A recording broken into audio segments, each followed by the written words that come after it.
Guys, don't you hate when you wake up in the morning and you realize you are in the middle of Bangkok, Thailand with just a couple of silver coins that you need to sell to get by for the next few days? I hate when that happens. So I'm going to try to sell these silver coins for a decent price and then see what I can buy around Bangkok for the money that I got for these, and kind of give you an idea of if you think silver is overpriced, underpriced, or just about right based on the kinds of things I can buy with the money I get from this. So let's go try to sell this. So I tried this place, Philatelic. Got a bunch of old coins and stamps and notes and stuff. But I showed him the coins and he looked and he said, only Thai coins.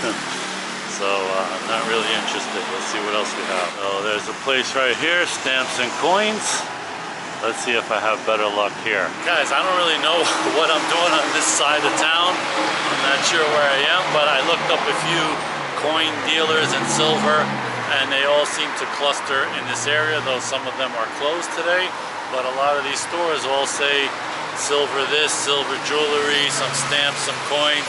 So far, 2 places told me they weren't interested. The one place said they only want Thai coins. So not so much luck with my Canadian Maple Leaf and American Silver Eagle. All right, this place says World Antiques and Coins.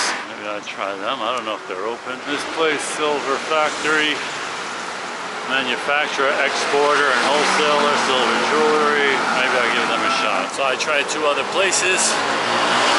That Silver Factory place was more like silver jewelry, and the woman didn't speak any English, but she put me on the phone with somebody who did, and they declined. They didn't want to buy them. The other place, a small little coin shop, one of those very interesting looking places that look like it's been there for, I don't know, 50 years or something.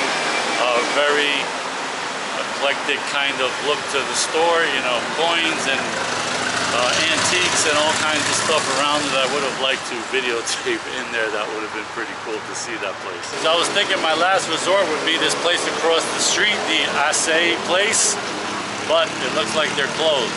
So I'm gonna try to find a few more places, but this looks like it's gonna be a bust over here. So I tried another pretty cool looking shop. They had all kinds of stuff, antique silver, gems, whatever, and they were interested. And I told them I wanted 2,600 baht, which is a little bit more than spot.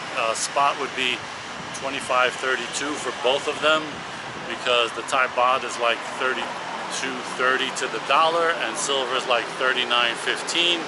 Multiply those together, that's about 1266 baht per coin. Unfortunately, they only offer me 1,500 for both of them together, so that's a no-go on that. So the place that offered me 1,500 is right here, coming up on the right, Kabul Emporium.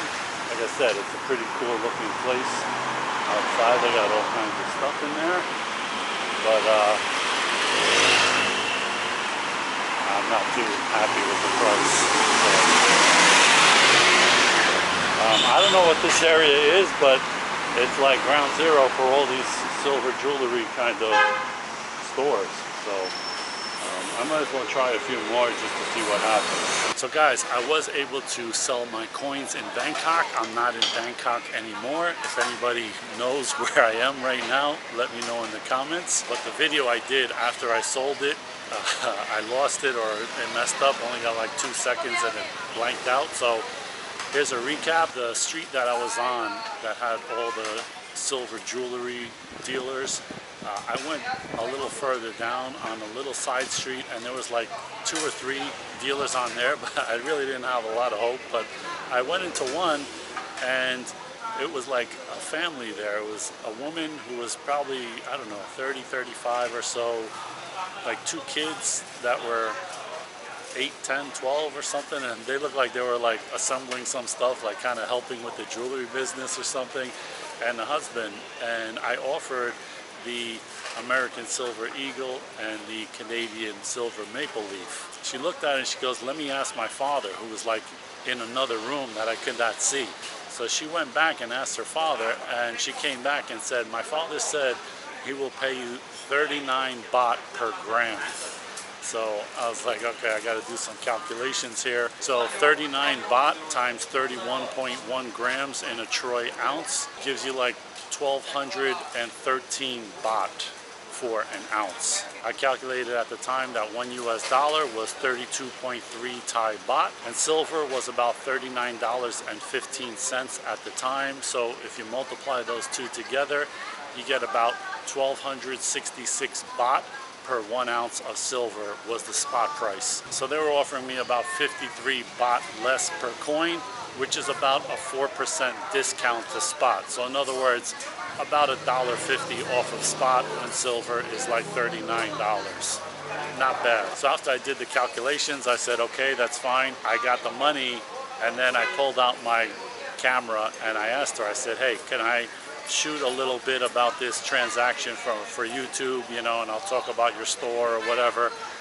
And she said, let me go ask my father. And she went back and asked her father. Now, I don't even know, maybe there was no father, but I think there was. That's probably why he bought it. He saw the coins that he was probably going to keep them for himself, or just if they're in the silver business, they probably always need silver to make stuff. So I don't know, maybe he was just using it to melt to make more jewelry. But anyway, she came back and she said, my father says he doesn't want you to film in the store, and the reason is because we did a cash transaction with no receipts or anything like that, and so I guess he didn't want to be put on blast that he's doing deals without receipts. Maybe that's my feeling. That's what they said, that because you didn't do any paperwork or receipt, he doesn't want that to be on a video on YouTube to give him problems in the future or something. So I understood and I thanked him and I left. So now let's see what I was able to buy in Thailand with that money, which was like 75 US dollars or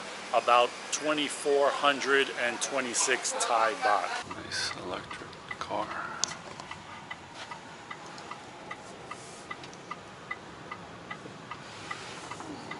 Okay, I sold my silver. Now I'm in this death trap. This ride is 150 baht, and I got here using the Bolt app in a really nice brand new electric SUV for like $3.50.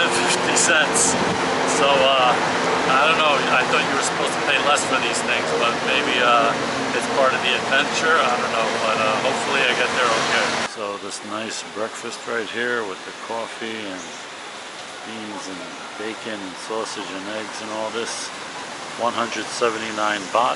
Iced Americano, 70 baht, about $2. Took like 12-15 minutes to get this thing. Chicken pad thai, 170 baht. A beer, Singha, 70 baht. And a burger and fries, 225 baht. Foot massage for 1 hour, 300 baht, about $9. Have a pint of Guinness, 220 baht, in a real Irish pub right outside of Soy Cowboy. So I bought some munchies from my room from 7-Eleven. These 4 items were 115 baht total. That's about $3.50. Beer, 140 baht. Burger, 140 baht. Nice place. Got a guy singing live. Midnight in Bangkok. Not bad.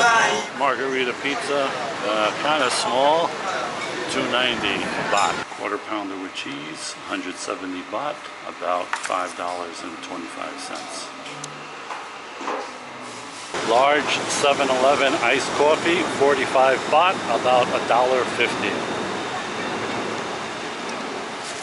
So guys, that's a look at what you can buy in Bangkok with a couple of ounces of silver. Let me know in the comments, do you think Bangkok is relatively cheap? Also, do you think silver is still too cheap and undervalued and it should be a lot higher based on what you can buy in Bangkok and other places around the world? I hope you like this one, guys. I'll see you in the next one. Thanks for watching.